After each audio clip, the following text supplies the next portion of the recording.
Bismillahirrahmanirrahim. Assalamualaikum warahmatullahi wabarakatuh. Innal hamdalillah nahmaduhu wa nasta'inuhu wa nastaghfiruh wa natubu ilayhi. Wa na'udzu billahi min shururi anfusina wa sayyiati a'malina. Man yahdihillahu fala mudilla lahu wa man yudlil fala hadiya lahu. Asyhadu an la ilaha illallah wa asyhadu anna Muhammadan abduhu wa rasuluh. Amma ba'du, rekan-rekan sekalian yang dirahmati Allah Subhanahu wa taala, alhamdulillah kita bisa berkumpul pada pagi hari ini. Tentu kita awali juga dengan berdoa kepada Allah. Semoga Allah anugerahkan kepada kita sekalian kesehatan, di mana pada hari-hari ini kembali banyak sekali kita dapati, seperti kami sendiri punya beberapa murid itu sekelas sudah izin separuh, Mas. Ya, karena ada yang greges, ada yang macam-macam. Maka kita berdoa kepada Allah Subhanahu wa taala, semoga Allah karuniakan kesehatan. Allahumma amin. Rekan-rekan sekalian, saya awali dengan salah satu ucapan Rasul sallallahu alaihi wasallam, dan ini bagian dari kekhususan beliau dibanding para nabi dan rasul sebelumnya. Beliau sampaikan, u'titu khamsan, sesungguhnya aku diberikan oleh Allah Subhanahu wa ta'ala 5 perkara, walam yu'ta illa alayya, dan di mana Allah Subhanahu wa ta'ala tidaklah memberikannya kecuali untukku. Jadi ada beberapa kekhususan di zaman nabi-nabi sebelumnya itu enggak boleh, tapi di zaman Nabi diberikan. Contohnya ya, kalau kita bahas 5-5-nya banyak. Contohnya, waju'ilat lil ardh masjidah, Allah jadikan untukku semua tanah itu bisa digunakan untuk sholat, kecuali toilet, ya. Nah ini di zaman Nabi sebelumnya, ya, zaman Nabi sebelumnya enggak seperti itu, rekan-rekan sekalian. Seperti hanya orang Bani Israel, orang Nasara, itu kalau mau sholat harus punya tempat khusus. Makanya dikenal dengan istilah, ya, ada kanisah, kemudian ada musola, tempat sholat para rohib, biasanya di tempat-tempat yang tinggi-tinggi. Jadi nggak boleh hanya di rumahnya aja, nggak boleh. Harus ada tempat yang paling tinggi, kemudian bisa menyendiri, bisa i'tikaf, bisa mendekatkan diri hanya dirinya dengan Allah Subhanahu wa ta'ala. Nah, Nabi kita Allah berikan anugerah semua pelataran manapun bisa digunakan untuk sholat. Ya, sholat di pinggiran sawah bisa, di pantai bisa, di puncak gunung juga bisa, Masya Allah. Nah, ini salah satu contohnya. Contoh berikutnya, kata Nabi Muhammad SAW, wa uhilla ilayyal ghanaim, Allah halalkan bagiku ghanimah. Ghanimah itu adalah harta rampasan perang. Zaman sebelumnya, ya, di zaman Bani Israel sering perang, tapi ketika menang melawan musuhnya, harta yang ada di musuh itu nggak bisa dimiliki. Kenapa? Karena Allah haramkan itu. Seperti hanya di zaman selepasnya Nabi Musa, yaitu Nabi Yusha bin Nun, mampu mengalahkan orang-orang yang ada di Palestina saat itu, ya, kaum Jabbarin, manusia-manusia yang angkuh, fisiknya kuat-kuat, tapi Allah anugerahkan kemenangan bagi muslimin saat itu, dipimpin oleh Yusha bin Nun, yang dalam sejarah satu-satunya matahari tidak Allah terbenamkan pada waktunya karena doa seorang nabi ini. Ya, kenapa? Karena zaman itu syariat tidak boleh berperang di malam hari. Padahal sebentar lagi menang. Maka Nabi Yusha bin Nun berdoa kepada Allah, ya Allah jangan engkau tenggelamkan dulu matahari supaya kita bisa melanjutkan pertempuran. Nah, ketika menang, harta miliknya musuh-musuhnya itu tidak boleh diambil. Ini syariat zaman sebelum Rasul Shallallahu Alaihi Wasallam. Berbeda dengan zaman Nabi Muhammad. Zaman Nabi Muhammad, perang yang pertama yaitu Badar di tahun kedua hijrahnya Rasul Shallallahu Alaihi Wasallam. Ternyata Allah sudah memberikan kehalalan harta rampasan perang. Jadi kalau muslimin menaklukkan suatu wilayah, ya, dalam satu pertempuran sengit, maka semua yang dibawa saat pertempuran itu haknya muslimin yang menang. Atau ada istilah fai. Fai itu masuk wilayah yang ngajak perang, ternyata nggak perlu dikalahkan dengan pertempuran.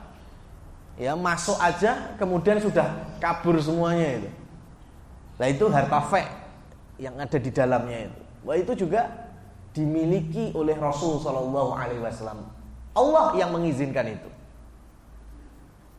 Tapi yang perlu kita jadikan catatan pada pagi hari ini adalah Allah membuka surat Al-Anfal, di mana surat Al-Anfal itu kisah besarnya itu perang Badar.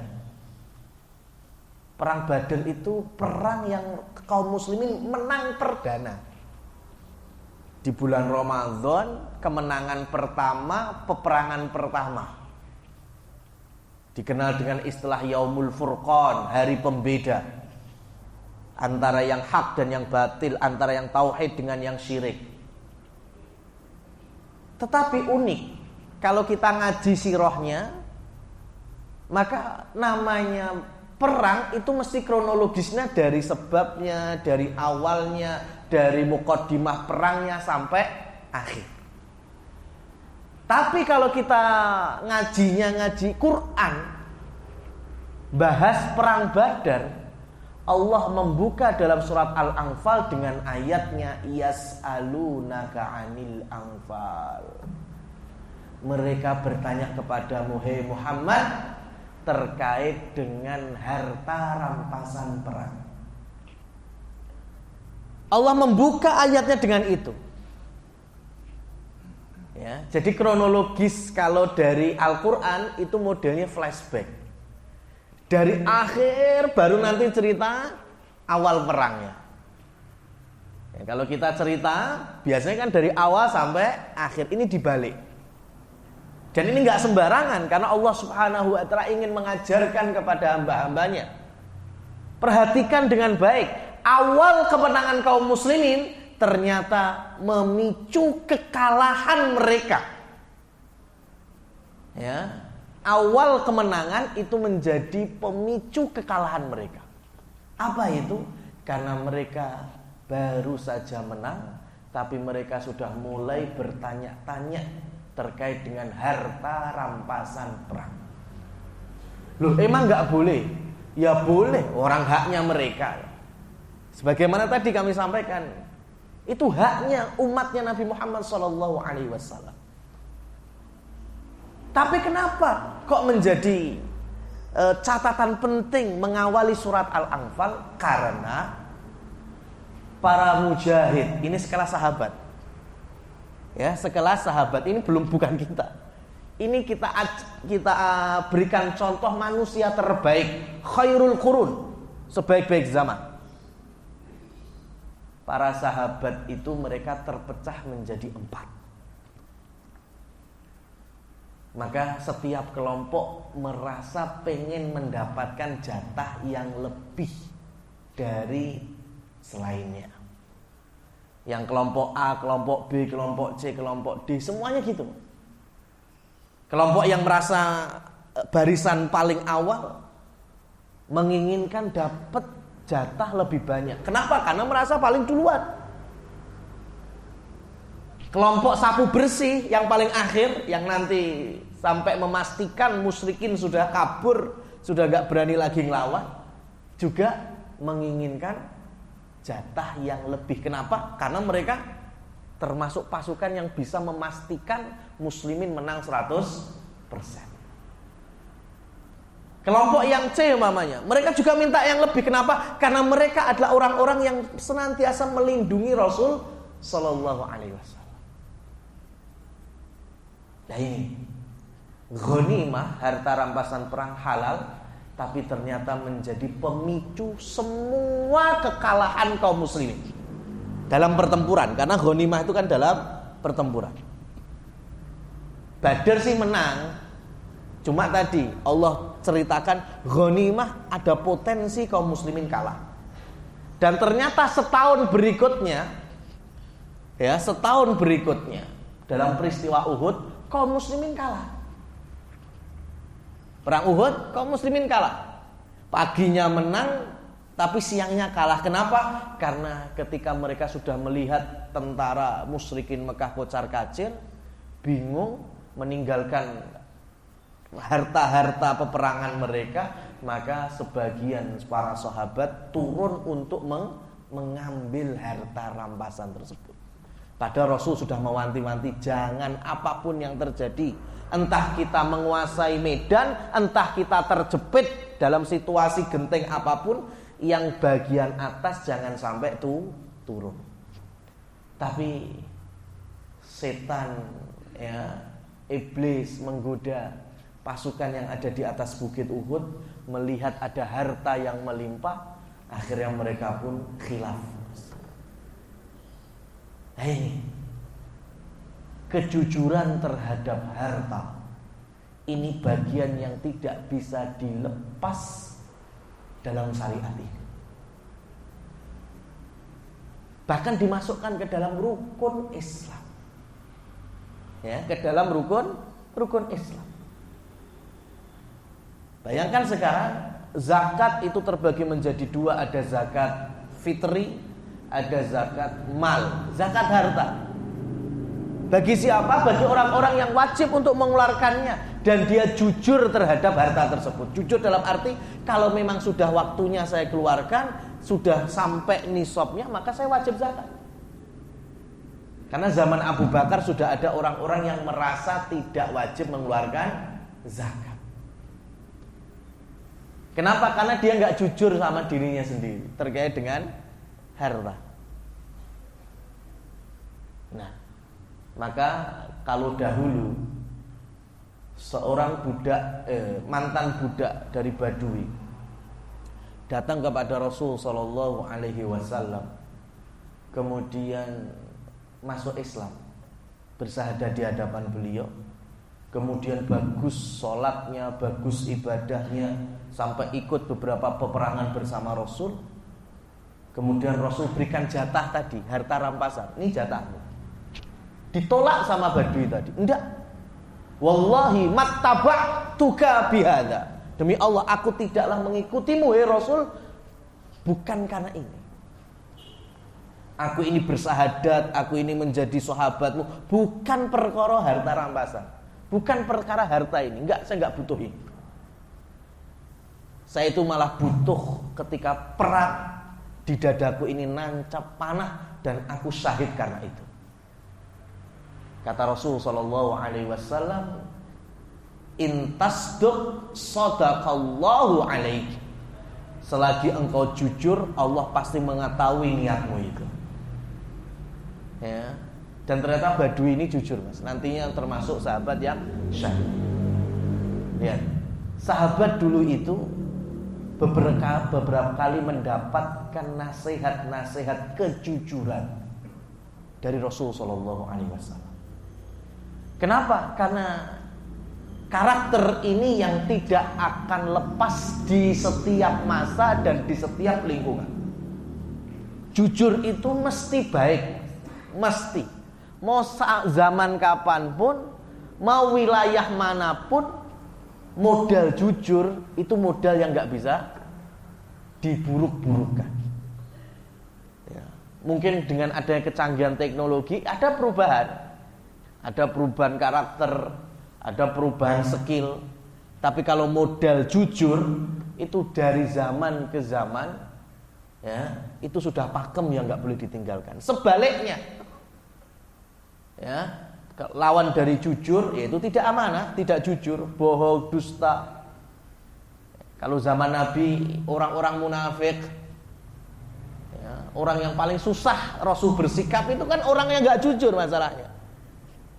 Dibilang kafir masih ikut sholat berjamaah bareng beliau. Dibilang beriman tapi ngerusak Islam dari dalam, susah. Ini orang yang nggak jujur seperti itu. Ini sampai dalam akidah mereka berdustanya. Maka ada munafik akidah, ada munafik amaliyah. Ya, kalau munafik amaliyah ya seperti bohong, khianat. Ya, itu bagian dari munafik amaliyah. Lah Rasul sallallahu alaihi wasallam mewanti-wanti mereka semuanya. Dalam ghanimah diwanti-wanti, dalam pembagian harta di Masjid Nabawi, Rasul sampai bersumpah, wallahi ma akhsha alaikumul faqra. Aku sama sekali tidak akan pernah takut kalau kalian miskin. Ya, tapi demi Allah, yang aku takutkan ketika di hadapan kalian harta yang melimpah, antabsutu alaikumud dunya, dunia di depan kalian. Fatanafasuha, maka kalian akan beramai-ramai berebut harta dunia tersebut. Sikut-sikutan, jegal-jegalan. Fatuhlikun kama ahlakathum, maka kalian akan binasa sebagaimana umat terdahulu binasa karena saling berebut dunia. Ya. Namanya berebut itu kan berarti dengan dasar tanpa keadilan dan kejujuran. Ya. Kalau adil jujur kan nggak mungkin rebut. Semuanya ikhlas, semuanya legowo. Kenapa kok berebut? Karena dibangun di atas ketidakjujuran. Maka dimulai dari putra Nabi Adam sendiri. Dalam riwayat Israiliyat kan ada Habil, ada Qabil. Ya. Ketika Allah perintahkan supaya mereka melakukan kurban, Habil selaku peternak mengambil domba yang terbaik yang dia miliki untuk dikurbankan kepada Allah. Adapun Qabil atau saudaranya itu karena seorang petani maka mengorbankan hasil pertanian yang terburuk. Dia tidak jujur saat itu. Ya, dia tidak jujur ketika Allah yang memberikan dan menganugerahi itu semuanya. Tapi ternyata dia sendiri mengorbankan untuk Allah hal yang paling buruk. Kita ambil contoh dan faedah dari hadis Rasul Shallallahu Alaihi Wasallam saat Rasul bercerita. Kalau ceritanya itu dari Rasulullah, ya kan mesti nggak mungkin bohong toh. Apalagi kisah ini yang meriwayatkan dua ahli hadis terbaik, Bukhari dan Muslim. Yang mendengar dari Rasul itu juga sahabat perawi terbaik, yaitu Abu Hurairah. Jadi kisah ini sangat valid, nggak ada bohongnya sama sekali. Lah Rasul cerita berarti kan cerita masa lalu, nggak mungkin di zaman beliau. Rasul bercerita, istara rajulun min rajulin aqaran lahu. Jadi ada dua orang, si A dan si B. Si A membeli tanah dari si B. Lumrah sekali kan? Biasa kan? Si A membeli tanah kepada si B. Sudah, deal, sudah ada interaksi jual beli. Pisah mereka. Berarti kepemilikan tanah yang awalnya milik si B berubah menjadi milik si A. Fawajada ar-rajulul ladzi ishtara al-aqara fi aqarihi jarratan fiha dhahab. Maka setelah si A mulai ngopeni tanah yang baru saja dibeli. Nah, ini menjadi kaidah nanti di zaman Rasul sallallahu alaihi wasallam, jangan sampai kita ini beli bumi Allah ya, seperti tanah, tegalan ataupun yang lainnya hanya dengan niat investasi, jangan. Ya, tanpa kemudian dikelola. Ini namanya zalim. Ya, dibenci oleh Rasul sallallahu alaihi wasallam. Silahkan beli tanah. Tapi selagi tanah itu belum diapa-apakan, ya jangan dijadikan mangkrak. Silakan diolah. Ya. Enggak bisa ngolah, belum bisa bangun rumah mamanya untuk disewakan, dikontrakkan. Ya silakan sewakan untuk mungkin sebagian ada petani yang ingin mengelolanya. Ya, disewakan atau dipinjemkan. Yang penting jangan sampai tanah itu mangkrak. Beli rumah silakan. Rekan-rekan beli rumah, ya, mungkin di pedesaan yang harganya lebih murah untuk invest jangka panjang, silakan. Tapi tolong jangan dijadikan rumah itu suwung. Ya, silakan dikontrakkan, silakan dipinjemkan, silakan dibikin mungkin rumah-rumah Quran untuk TPA dan lain seterusnya. Nah ini contohnya, ketika si A beli tanah dari si B, dia langsung mulai ingin mengelolanya. Tapi kemudian dia dikagetkan.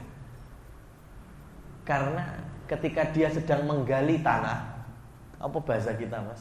Ngurus rumah kaya maculi, dangir ya. Nah, itu dia menemukan emas di dalam tanahnya itu.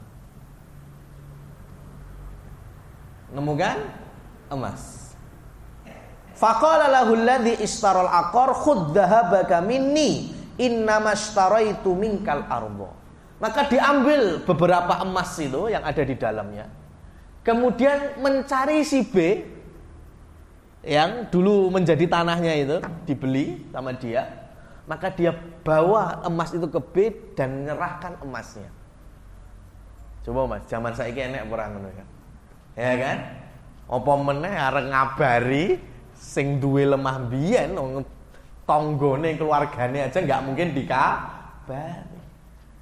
Ya, lihat. Dia serahkan si B, Mas.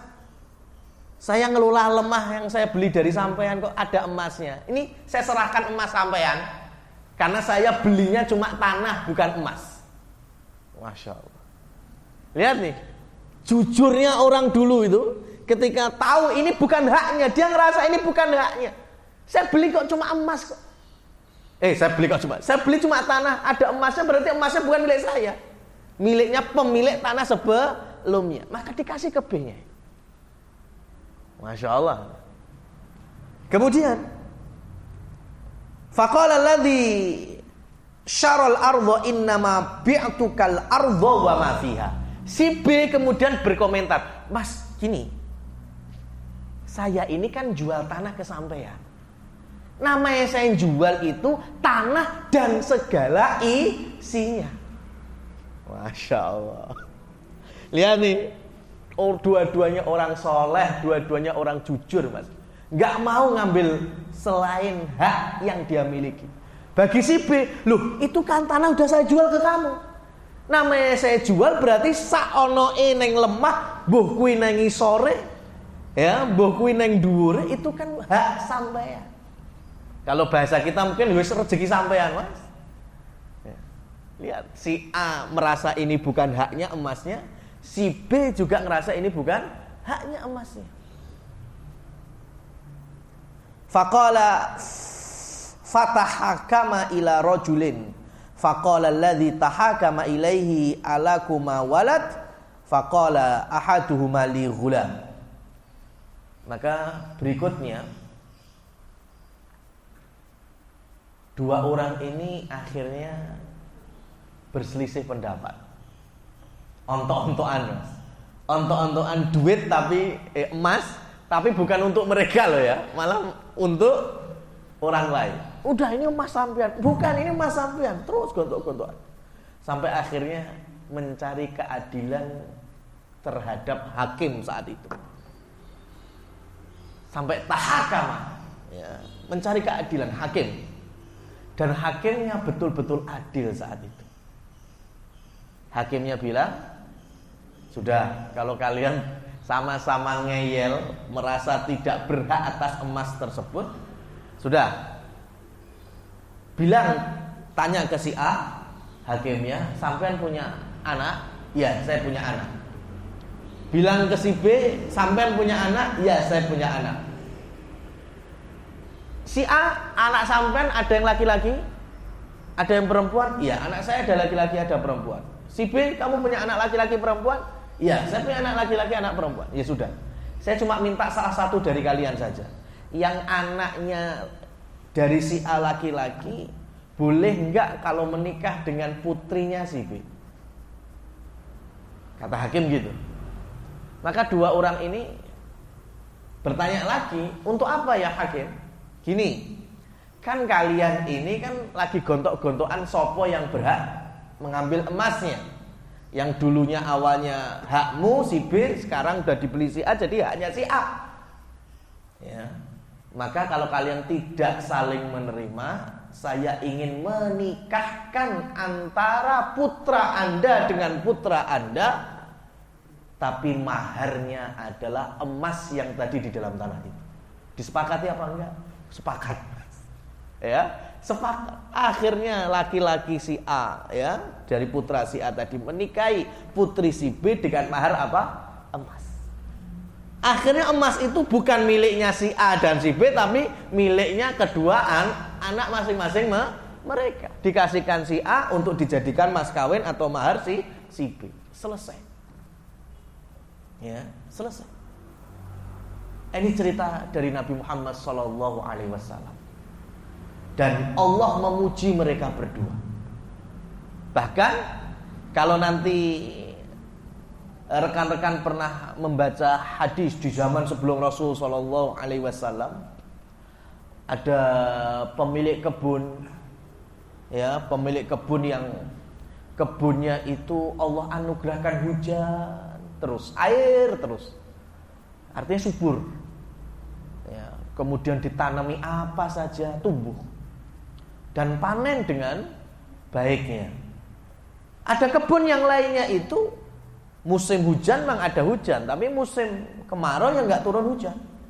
Dan setiap benih yang ditanam itu nggak tumbuh-tumbuh atau tumbuhnya buruk. Nah, orang yang punya kebun yang Allah anugerahkan terus menerus ini tadi adalah orang yang tadi jujur terhadap tanah yang dia kelola, yang isinya adalah emas. Bayangkan itu. Ya, terkadang kita ini karena hawa nafsu syaitan memiliki keberhakan harta. Ya, umpama dia berhak 1/4, tapi karena ngerasa, ini kalau saya rampas, saya bisa dapat 2/3 atau saya dapat setengah. Maka tentunya ya 1/4 yang dia miliki halal, ya, kemudian 1/4 yang dia miliki dengan cara merampas kan menjadi harta yang bukan haknya. 1/4 itu yang nantinya menjadi tanggung jawab besar di hari akhir. Ketika Allah Subhanahu wa taala tidak akan membuat setiap manusia itu bisa melangkahkan kakinya.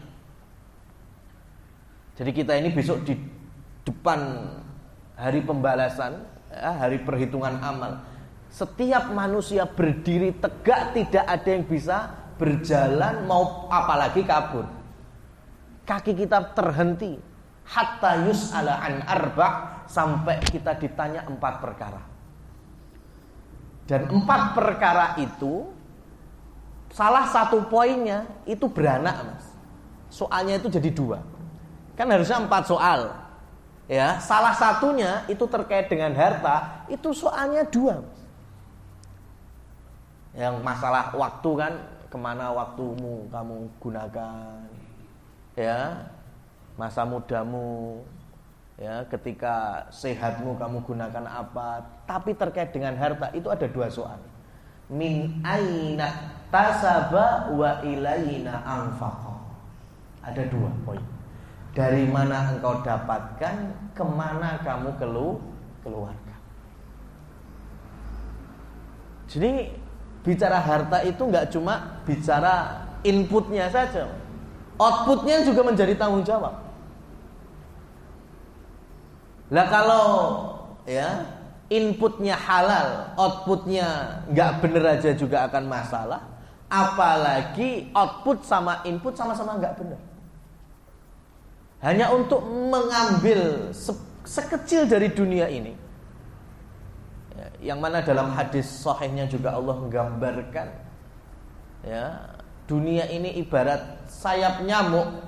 Ya, kalau dalam riwayat yang lain kan bangkai kambing, riwayat yang lain sayap nyamuk. Kenapa? Karena untuk memberikan gambaran bahwa Allah itu Maha Rahman. Ya, sekelas nyamuk saja Allah berikan rezeki. Tapi kan nggak ada nyamuk yang nggak jujur. Ya, nggak ada nyamuk yang panganannya genti, panganan menungso dimbat, itu kan nggak ada. Nggak ada kambing yang ngambil makanannya manusia, itu nggak ada. Kambing ya makanannya makanan apa mas? Herbivora ya. Kambing itu herbivora. Nggak mungkin seperti kita omnivora, nggak mungkin. Ya. Maka kalau Allah itu hanya adil terhadap orang beriman, ya, karena harta kita barokah itu erat kaitannya dengan takwa. Tapi barokah kalau didefinisikan banyak mesti rusak, mesti nggak benar dalam mendefinisikannya. Kalau harta itu barokah, itu mesti kaitannya dengan takwa, dengan iman, amal soleh, macam-macam. Kalau banyak itu belum tentu, karena Allah Maha Adil. Kalau setiap kita beramal tapi tujuannya hanya untuk harta, setiap amal tujuannya dunia, maka harusnya ya orang-orang kafir yang kaya raya itu yang paling banyak ibadahnya, mas. Iya apa enggak? Ya, yang punya Microsoft harusnya paling rajin duhane, paling rajin tahajudnya, paling rajin sedekahnya. Tapi buktinya kan enggak, iman aja enggak.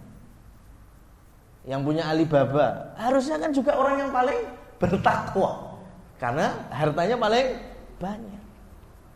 Karena konsepnya enggak seperti itu. Allah adil untuk semua manusia, baik yang soleh maupun yang ahli maksiat untuk di dunia. Ya. Tapi untuk akhirat Allah juga Maha Adil bagi semua makhluknya ini. Ketika orang-orang kafir ternyata Allah berikan neraka, ya, ternyata Allah sudah berikan keadilan untuk menyebarkan rezekinya itu hanya di dunia khusus mereka. Di akhirat sudah nggak dapat lagi mereka hanya dapatkan nerakanya. Kita, ya, mungkin Allah sempitkan hari ini harta maupun dunia, tapi selagi kita takwa, selagi kita bersyukur, sabar, ya, terus berusaha jujur, tidak mengambil hak kecuali haknya, maka nanti di akhirat kita akan tahu keadilan Allah. Oh, ternyata hasil ngempetnya kita hari ini supaya tidak terjatuh zalim mengambil hak yang lain, ternyata Allah buahkan surganya. Nah, ini yang kadang kita tidak sabari seperti ini. Tidak mau jujur atau sabar di dalam jujur. Karena Rasulullah SAW sudah mewanti-wanti tadi. Dikasih contoh. Ya, duanya orang soleh yang saling tidak mau mengambil haknya, padahal itu ya bisa jadi haknya juga, mesti dituku kok. Kalau zaman selepas Rasulullah SAW ada laki-laki namanya Thabit. Sabit, laki-laki yang soleh, tapi suatu ketika dia bekerja keliling wilayah untuk menjualkan barangnya, nggak ada yang laku-laku, akhirnya kelaparan, tapi dia empet itu rasa laparnya, nggak mau dia ngambil, mencuri atau lain sebagainya, sampai kemudian ketika dia berjalan ada buah dari sebuah pohon, ya, di pinggir jalan, yang mana buah itu gelantung saking ranumnya. Lah buahnya ini para ulama berbeda pendapat aja. Ada yang bilang apel, ada yang bilang anggur, ada yang bilang kurma. Maka kita nggak membahas jenisnya itu. Yang penting buahnya saja. Diambil, kemudian dicokot dong, saking laparnya mas, dicokot. Dan satu cokotan yang sudah dia masukkan ke dalam mulut itu menyadarkan dia bahwa lo ini kan buah nek sing duwe kan. Jadi rasa laparnya membawa dirinya itu ngambil langsung. Tapi ketika sudah masuk ke dalam mulut satu cokotan, itu menggugah jiwa kesolehannya. Lo ini kan bukan hak saya, lo ini kan buah ada yang miliki.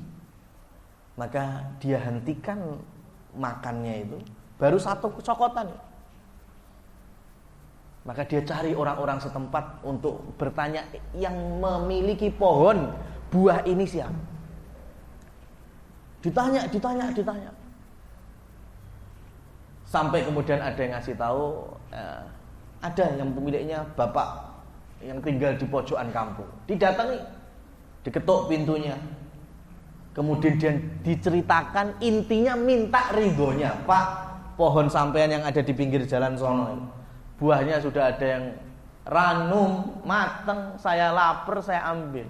Saya cokot baru satu cokotan, ini sisanya Pak, masih ada. Saya cuma pingin keikhlasannya sampean. Kalau ikhlas berarti halal untuk saya, karena itu jadi hak saya. Tapi kalau enggak, ya saya minta keikhlasan aja. Tapi kata orangnya, masalahnya saya, kalau kamu minta keikhlasan semacam ini, saya enggak ikhlas. Waduh, susah mas. Minta ridho, gak diridhoni, wah susah. Maka si Sabit, saya mintalah apa saja. Mungkin saya diminta untuk nyirami, saya mau, mupuk saya mau. Yang penting saya minta keridhaan. Ya Allah, ini satu cokotan toh, Pak. Ya, ini nggak sekontainer, enggak. Ya, tidak menyelundupkan buah-buahan, enggak. Ya, bayangkan, masya Allah. Maka si orang tua ini kemudian bilang, saya mau ridho asalkan kamu mau menikahi putriku. Tambah bingung toh mas, lagi piye toh? Njaluk ridho malah kon nikahi putrine. Iki azab apa berkat kan ngono. Nikmat toh. Tapi jangan seneng dulu. Putriku ini ya punya telinga tapi tuli. Punya mata tapi buta. Punya kaki tapi tidak bisa melangkah. Mikir meneh to mas. Waduh, kok ya abot men ya. Tapi sudut pandangnya mencari keridhaan. Maka Sabit dengan kesolehannya ya sudah diterima. Ya, diterima. Ya sudah, dinikahkan saat itu juga. Maka selepas itu Sabit ya diizinkan masuk rumahnya, kemudian diketemukan oleh putrinya. Sudah, ini udah pasangan yang halal, pasangan yang sah. Tapi masalahnya Sabit kaget, lah kok putrinya nggak seperti yang diceritakan di luar rumah. Katanya punya telinga tapi tuli. Ini disapa denger. Katanya punya mata buta, ternyata punya mata bisa ngelihat dan juga bisa jalan. Maka si Sabit bertanya kepada istri barunya ini kan, istriku tadi di luar bapakmu itu cerita kamu itu tuli, buta, nggak bisa jalan. Kemudian beruntunglah aku dan beruntunglah dirimu. Maksudnya gimana? Aku beruntung karena mendapatkan suami sebagaimana ayahku memilihmu, yaitu orang yang jujur. Untuk mencari haknya saja sampai menyanggupi syarat, ya, sebagaimana yang kamu ketahui tadi. Tapi sejatinya ayahku sedang menceritakan hakikat dari apa yang aku miliki. Aku ini tuli, maksudnya aku punya telinga tapi tidak bisa mendengar, karena aku tidak pernah mendengarkan ucapan-ucapan yang sifatnya dusta, ghibah, ya, ngerasa-ngerasani, namimah, adu domba dan seterusnya. Telinga saya terjaga dari mendengarkan yang haram. Saya punya mata tapi dibilang buta oleh ayahku karena aku tidak pernah menggunakan mata ini untuk melihat yang haram. Dan aku tidak pernah melangkahkan kakiku ini di atas jalan keburukan dan maksiat. Enek wong wedok koyo ngene, Mas. Masya Allah. Maka Sabit bersyukur laki-laki yang soleh di atas kejujurannya dapat jodoh yang perempuan yang solehah, yang nanti Allah anugerahkan hasil pernikahan ini seorang anak laki-laki yang diberikan nama Nu'man, dikenal dengan Nu'man bin Sabit rahimahullah tabaraka wa ta'ala, yang semakin gede semakin dewasa, ya, kita akan mengenalnya bagaimana sosok ini sosok yang alim, sosok yang soleh, sosok yang kaya raya, kekayaan dan hartanya untuk menambah kesolehannya, bahkan menjadi imam. Sampai hari ini kita mengenalnya dengan Imam Abu Hanifah rahimahullah tabaraka. Imam madhab itu lahir dari bapak yang bernama Sabit, maka nama asli Imam Abu Hanifah itu Nu'man bin Sabit. Sabit orang yang jujur, soleh, ketemu perempuan yang solehah, yang sama-sama tahu haknya dan tidak ridho tubuh mereka kemasukan harta yang bukan haknya. Maka Allah anugerahkan. Ya, dan cerita ini bukan cerita satu-satunya. Ya, Umar bin Abdul Aziz juga produk dari kehalalan, ya, bapak-bapak dan kakek-kakeknya sampai Umar bin Khattab. Artinya, selagi kita bisa menjaga, ya, dari sesuatu yang itu bukan hak kita, ya, maka Allah akan anugerahkan nanti, Allah jamin anak turun kita ini, Mas. Ya, anak turun kita itu insya Allah soleh-solehah, karena produk dari halal kita. Tapi sebaliknya, ya, sebaliknya, hari ini kenapa sulit sekali kita mengembalikan kejayaan kaum muslimin? Ya karena kita ini sudah mulai susah jujur dari segala lini kehidupan itu udah. Dalam pekerjaan, ya mungkin nggak kerasa, Mas. Kita buka komputer kita, laptop kita. Masalahnya ya kita ini kadang pengen cari murahnya, pengen cari nggak ribetnya, software wae golek sing bajakan, Mas. Itu kan bagian dari ketidakjujuran. Ya, anggap kita butuh Microsoft. Kalau Microsoft asli, masya Allah, ya kan, harta, lah bajakan ya modal 50.000, ya sudah selesai, install ulang enek Microsoft. Nah, ini kan ketidakjujuran kita, itu bukan hak kita. Ya, kalau pengen nggak beli Microsoft yang begitu mahal, yuk gawe yo software dhewe, ya itu malah nggak apa-apa, nanti bisa muncul software sendiri, digunakan sendiri gratis. Tapi kalau kita nggak mampu, nggak bisa buat, kita hanya bisa mampu beli, silahkan beli. Tapi tolong yang memang di situ ada original. Ya, jangan yang sifatnya bajakan. Kecuali pihak Microsoftnya ridho untuk orang-orang itu beli yang KW-nya atau bajakannya, enggak apa-apa, udah diridhoi itu namanya. Masalahnya kita semuanya aja kalau kita punya produk, kita jual, itu kan mesti yang beli harus yang produk kita yang original. Ketika ada yang KW, ada yang bajak, kita kan juga nggak bakal itu. ini kaitannya dengan ya sekelumit dari dunia kerja. Ya, dunia kerja. Karena lagi-lagi susah kita ini pengen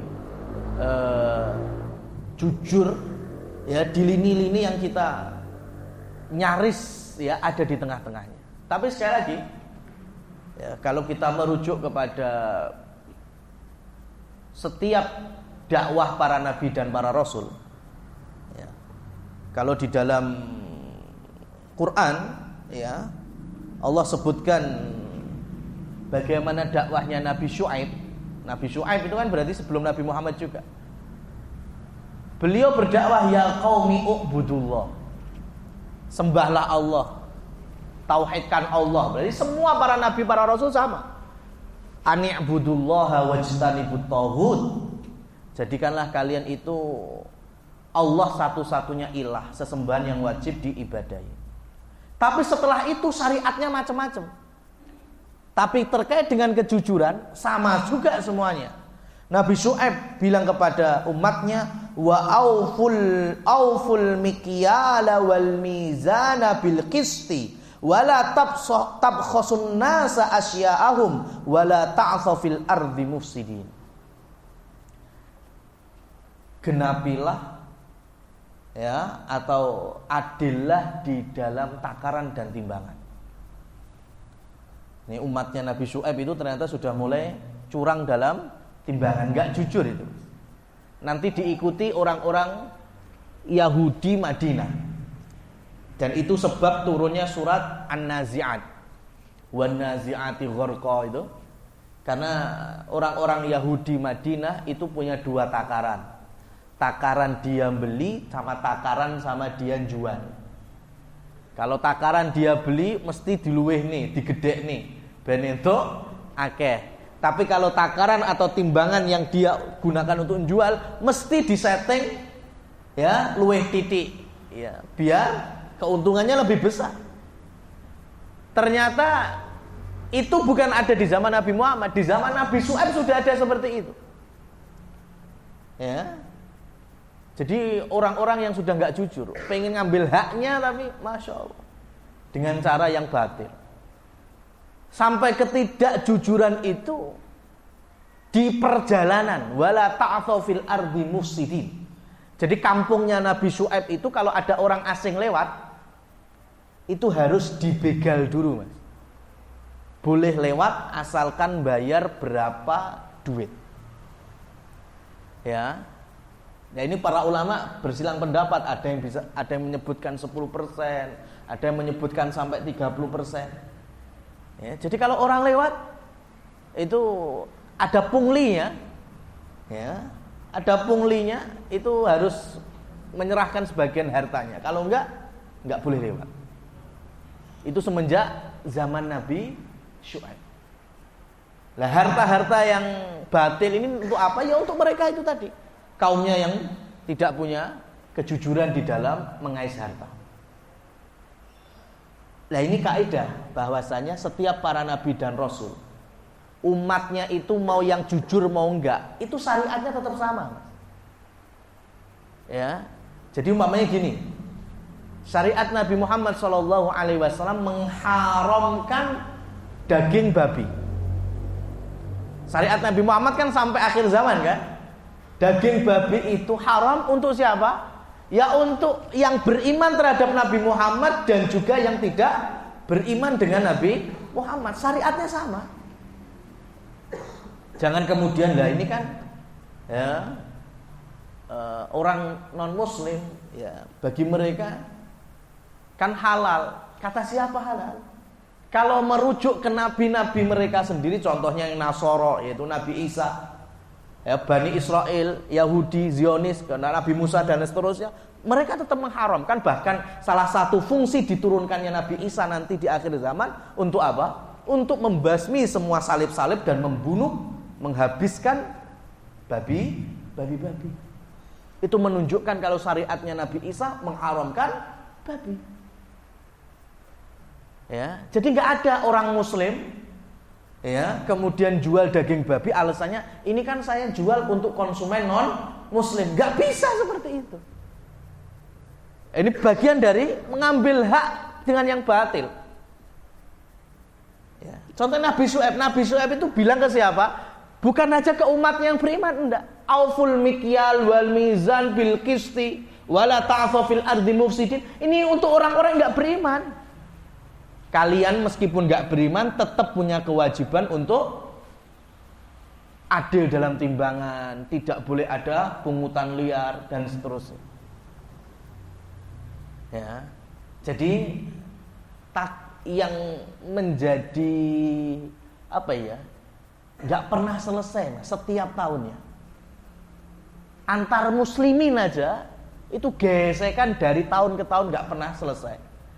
Khususnya di bulan Ramadan.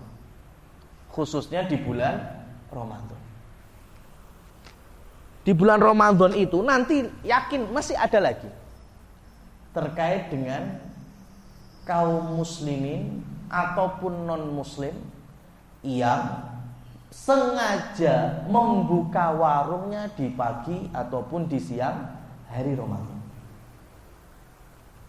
Nah itu mesti nanti yang pro terbukanya warung alasannya, loh ini kan saya jualan konsumennya kan nggak semua orang berpuasa, ada juga non muslim.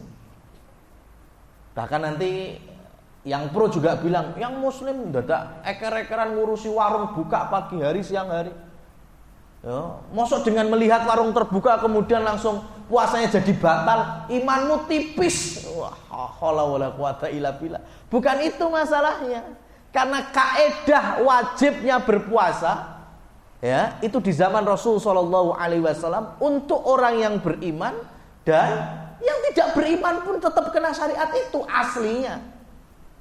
Cuma karena mereka bukan termasuk yang beriman. Artinya ketika muslimin, yang non muslim aja di zaman Syekhul Islam Ibnu Taimiyah itu nggak boleh, Mas. Non muslim jualan di pagi hari Ramadan itu dilarang. Kenapa? Kamu harus menghormati muslimin yang sedang berpuasa. Hari ini dibalik, Mas. Muslimin sing padha poso, sing mayoritas malah musliminnya harus toleransi. Loh aneh toh. Ya kan? Kan kaedahnya ini Nabi Syuaib yang enggak beriman aja tetap harus timbangan adil. Enggak boleh mengurangi. Apalagi yang beriman. Syariat Nabi Muhammad juga sama, yang beriman ya harus sesuai syariatnya. Yang tidak beriman ya harus ngikuti juga. Kalau enggak mau maka setidaknya toleransi, diem, meneng-meneng. Ya ngumpet-ngumpet, jangan kelihatan muslimin. Hari ini dibalik. Nah inilah ya dampak dari ketidakjujuran itu sampai Allah rendahkan kita di level seperti ini. Ngomong jujur wae dadak izin iki hari ini loh, Mas. Kalau boleh saya jujur, jujur wae dadak izin. Ya kan? Kalau boleh saya berkata jujur. Loh berarti biasanya ngapusi nih. Ya kan, jujurnya dadak izin. Jujur itu kan setiap waktu kita jujur, setiap hari kita jujur. Ya. Nah ini semoga kita bisa ambil faedah dan hikmahnya. Ya, dan kita berdoa kepada Allah Subhanahu wa taala, semoga Allah anugerahkan kehalalan dari pekerjaan kita, hasil jerih payah kita. Allah hiasi kehidupan kita dengan kejujuran, ya, dengan keadilan. Allah berikan petunjuk supaya hati ini senantiasa kerentek ke dalam sesuatu yang itu memang hak kita, dan Allah berikan petunjuk supaya kita tidak mengambil yang bukan dari hak kita. Allahumma amin. Walhamdulillahirabbil alamin. Wa subhanakallahumma wa bihamdik asyhadu an la ilaha illa anta astaghfiruka wa atubu ilaik. Wassalamualaikum warahmatullahi wabarakatuh.